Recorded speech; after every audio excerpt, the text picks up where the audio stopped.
ગઈકાલે બોટાદના હળદળની અંદર જે કંઈ ઘટનાઓ બની, બંને તરફી અમે એને સંપૂર્ણપણે વખોડી કાઢીએ છીએ.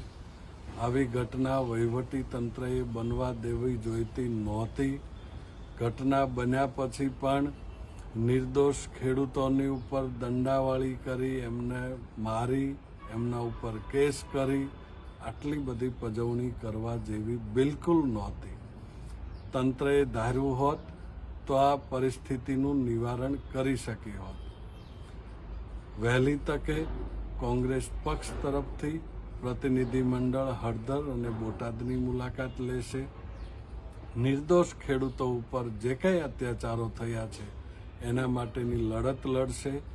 એના કરતાંય વધારે અગત્યની વાત, સરકારને જો એવું લાગતું હોય કે હળદળવાળી ઘટના ઊભી કરી અને મૂળ મુદ્દાથી ધ્યાન ડાયવર્ટ કરવામાં એ સફળ થયા છે, તો એ સોશિયલ મીડિયાના માધ્યમથી ગુજરાતભરના ખેડૂતોને કહેવા માગીએ છીએ કે ખેડૂતોનો જે મુદ્દો છે એ આજે પણ ઊભો છે. કડદા પ્રથા બંધ થવી જોઈએ અને એમની જે બીજી માગણીઓ છે એના માટેની લડત કોંગ્રેસ પક્ષ બોટાદ હળદળની મુલાકાત લઈ અને સમગ્ર ગુજરાતના તમામ તાલુકાઓ સુધી આ લડતને લઈને જશે.